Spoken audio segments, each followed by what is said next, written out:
안녕하세요. 저는 뮤지컬 배우 김희진이라고 합니다. 오늘 이 시간 제가 여러분들께 들려드리려고 하는 이야기는요.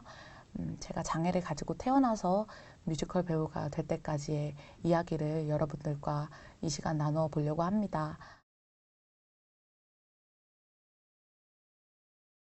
남들과 좀 눈이 다르다는 걸 알게 된 것은 6살 때였어요.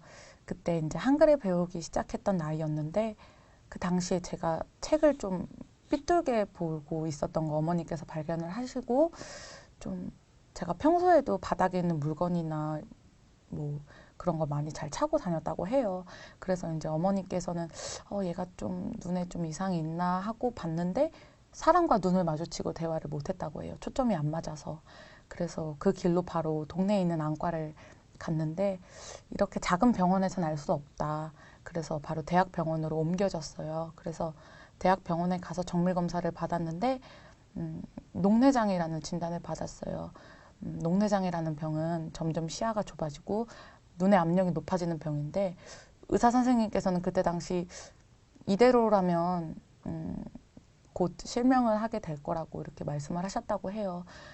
그래서 그때 그 소리를 듣고 몇 차례 큰 수술을 받았지만 별로 그렇게 큰 차도는 없었고 그렇게 이제 녹내장 진단을 받고 시간이 좀 흐르게 되면서 초등학교에 입학을 하게 됐어요. 그래서 초등학교에 입학을 하고 나서 음, 어머니께서는 이 아이에게 뭐라도 가르쳐야겠다고 생각을 하시고 피아노를 저에게 강요를 하셨어요. 그래서 저는 그때 당시 제가 눈이 남들과 다르다는 거 몰랐어요. 남들도 다 저처럼 보는 줄 알았거든요. 제가 보는 세상과 남들이 보는 세상은 똑같다고 생각을 했었어요. 그래서 피아노 학원에 다니게 되었는데 처음에 갔는데 악보가 안 보이는 거예요. 근데 악보가 안 보이는데 피아노를 어떻게 치냐고 이제 선생님께서 이제 어머니와 통화하시는 것을 들었어요. 근데 저는 그때 당시도 별로 악보를 안 보이는 게 악보가 안 보이는 게 잘못된 거구나 이런 생각을 한 적이 없었어요. 그래서 이제 그래도 어머니께서는 그래도 우리 아이에게 피아노를 가르치고 싶다 이렇게 하셔서 피아노를 배우게 되었는데 근데 악보가 안 보이는데 피아노를 배운다는 게 그렇게 쉽지만은 않은 일이잖아요.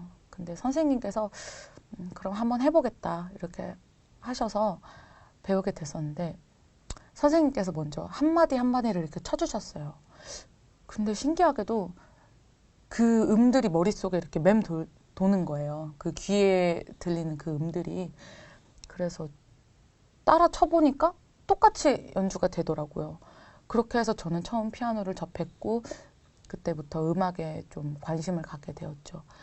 그렇게 해서 초등학교 때 1년에 두세 번씩 이게 크고 작은 대회에 나가서 입상을 많이 하게 됐고 그래서 이제 좀 더 음악에 대해서 좀 더 빠지게 됐던 것 같아요. 그래서 하루에도 몇 시간씩 피아노 앞에서 피아노만 계속 쳤었어요. 그래서 난 나중에 커서 꼭 피아니스트가 될 거라는 꿈을 그때 가지게 되었죠.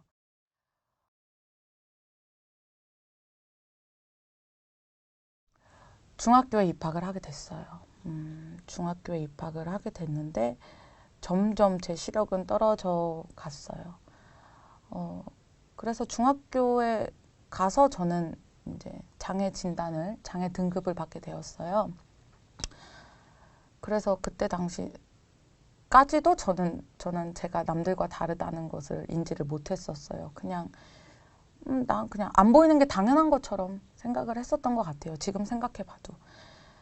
그렇게 해서 중학교를 입학을 하게 됐고, 중학교 때도 저는 피아노를 계속 했었어요. 그래서 중학교에 가서 이제 한 친구의 소개로 그 친구는 제가 피아노를 치고 있다는 것을 알고 동아리 활동에 밴드부 활동에 저를 이제 추천을 해서 거기 건반을 치게 되었어요. 근데 그 활동하는데도 참 힘들더라고요. 사람들은 악보를 바로 받으면 그걸 보고 연주를 할 수 있지만 저는 또 며칠의 시간이 걸렸고 그거를 듣고 또 그 멜로디를 따는 그 시간이 걸렸기 때문에 좀, 좀 위축이 됐었어요. 남들과는 좀 다르다는 것을 그때 조금씩 제가 느꼈던 것 같아요.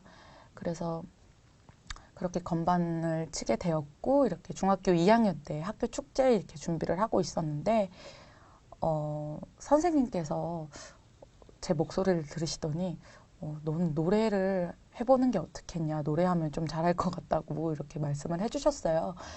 그렇게 해서 그냥 아무것도 없이 그냥 준비한 것도 없이 그냥 평소에 좋아하던 노래를 건반으로 연주를 하면서 불렀었는데 그게 아마 제가 사람들 앞에서 처음 노래를 불렀던 날이 아닌가 생각이 들어요. 그래서 사람들의 반응이 나쁘진 않았어요. 너 노래 조금 한다 이런 말을 좀 들었었는데 그래서 그때부터 저도 모르게 노래에도 좀 관심이 가서 피아니스트와 가수의 꿈을 같이 갖게 되었죠.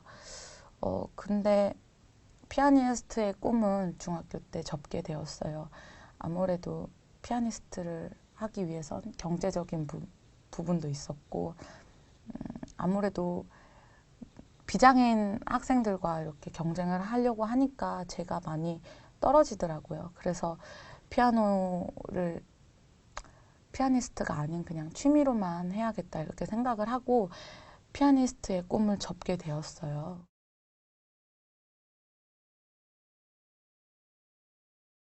중학교 3학년 때 이제 고등학교 진학 문제로 이제 어머니께서 하실 말씀이 있다고 저를 딱 이렇게 딱 앞에 앉히시더니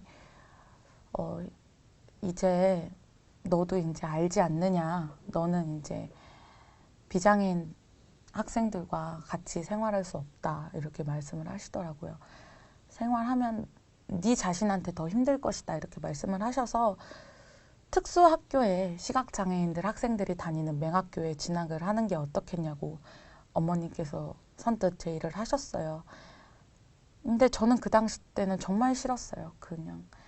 나는 그냥 남들보다 조금 안 보이는 것 뿐이지 난 장애인이 아니라고 그렇게 어머님께 소리를 지르면서 저는 그 학교에 절대 가지 않겠다고 얘기를 했었어요. 근데 며칠 생각을 해보니까 어쩔 수 없는 현실이더라고요. 그것이.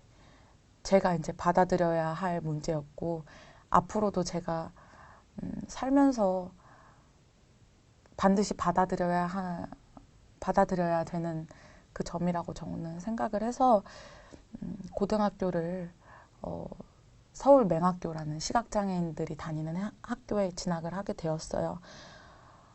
그래서 난생 처음 가족들과 떨어져서 서울에서 혼자 생활을 하게 되었는데요. 그때 당시는 정말 낯설었어요. 그 환경이. 일단 가족들과 떨어져 있는 환경도 너무 힘들었지만 왜 내가 이런 데서 장애인이라는 그런 타이틀을 가지고 이런 환경에서 지내야 되는 건지도 이해를 할 수 없었고 이해하기 싫었을 수도 있어요. 그때 당시. 그래서 저는 정말 힘들게 하루하루를 보내고 있었는데 어느 순간부터 모든 게 다 하기가 싫어졌어요. 그냥 남들과 대화하는 것도 싫어졌고 먹는 것도 싫어졌고 그냥 기숙사 방 안에서 그냥 혼자만 있고 싶더라고요. 근데 그런 거를 이제 좀 제 상태가 좀 이상하다고 생각하셨던 담임 선생님께서 부모님께 연락을 드렸어요. 그래서 부모님께서 이제 학교로 와서 저를 데리고 이제 본가로 이제 가게 됐는데 본가에 가서도 제 상태는 그렇게 호전되지 않았어요. 그래서 너무 힘들어서 근데 제 상태가 너무 안 좋다고 생각하신 어머니께서는 이제 신경정신과에 가서 이제 상담을 받게 되었어요. 근데 신경정신과에서는 우울증이라는 판단을 내려주셨고 그래서 1년이 넘는 시간 동안 약을 먹으면서 치료를 받았어요. 그래서 정말 사춘기가 그때 온 것 같아요. 지금 생각하면. 정말 갑자기 달라진 환경에 적응을 못했었고 그때 당시에는 남들 눈에 보여지는 제 모습이 어떻게 보여질까 이렇게 생각을 하면서 정말 저도 모르게 저 자신을 좀 창피하다고 생각을 했었던 것 같아요. 그래서 사춘기가 왔고 그렇게 시련이 저한테 왔었어요.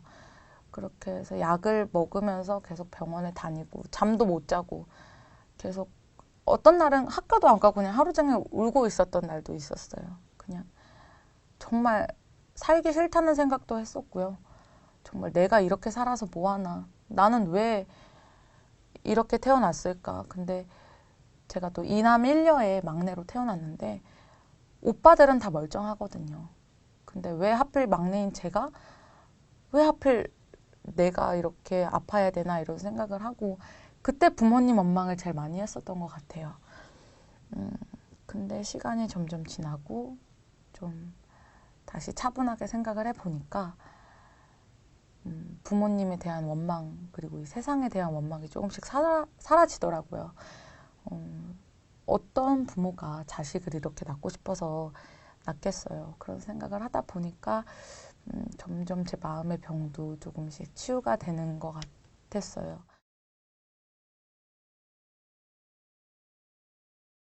그래서 한참 힘들고 아플 때 저한테 골볼이라는 그런 스포츠가 저한테 왔어요. 많은 분들은 골볼이 무슨 운동이지 하시는데 많이 대중에게 많이 알려지지 않은 시각장애인들만 할 수 있는 구기 종목이에요. 골볼에 대해서 잠깐 짧게 설명드리자면요. 골볼은 2차 세계대전 때 전쟁으로 시력을 잃은 군인들이 이제 재활을 하기 위해서 만들어진 스포츠고요. 이 스포츠로 인해서 이제 좀 청각과 이제 집중력을 좀 단련하는 이런 스포츠였어요. 근데 제가 골볼을 처음 접하게 된 계기는 한참 이렇게 아프고 힘들 때 이제 체육 선생님께서 저를 보시더니 한번 골볼을 해보는 게 어떻겠니? 이렇게 정말 아무 꺼리낌 없이 한번 해봐 이렇게 말씀을 하시더라고요. 그래서 저는 그냥 좀 신기했어요. 평소에는 볼 수 없었던 어디서든 볼 수 없었던 그런 광경이었고 그런 종목이었기 때문에 그래서 저는 관심 반 호기심 반 이렇게 골볼을 시작했는데 처음 골볼을 딱 하니까 눈이 안 보이는데도 운동을 할 수 있구나 이런 생각이 들더라고요. 시각이 아닌 다른 감각들을 이용해서 골볼을 해보니까 시각의 구애를 받지 않고도 이런 스포츠를 할 수 있구나 이런 생각이 들더라고요. 그래서 골볼에 좀 더 매력에 빠졌던 것 같아요. 그래서 그날 이후로 저는 골볼에 푹 빠져서 골볼을 하게 됐는데요. 그래서 2010년도에 광저우 아시안 게임 최연소 선수로 출전을 시작으로 터키와 일본 그렇게 많은 나라들에 가서 이제 골볼을 하게 되었고 많은 수상을 하게 되었어요. 그래서 이제 작년 2014년 인천 장애인 아시안 게임을 통해서 이제 또 한번 이제 국가대표에 이제 위력을 과시했고요. 이렇게 골볼을 하다 보니까 사람들과 만나는 것에 대해서 두려움이 조금씩 사라지더라고요. 또 한 팀을 이뤘던 선수들 또한 저와 같은 처지에 있는 시각장애인 분들이셨기 때문에 좀 더 공감이 갔었고 그분들과 소통을 하면서 이들도 나랑 같은 생각을 하고 있지만 나랑 같은 처지에 있지만 이렇게 다 이겨내고 이렇게 골볼이라는 스포츠를 통해서 정말 활동을 할 수 있구나 이런 생각을 하게 됐어요. 그래서 골볼을 하게 되면서 좀 더 제 자신에게 자신감을 갖게 됐던 것 같아요. 그렇게 해서 이제 골볼을 하면서 이제 고등학교 시절은 그렇게 흘렀어요.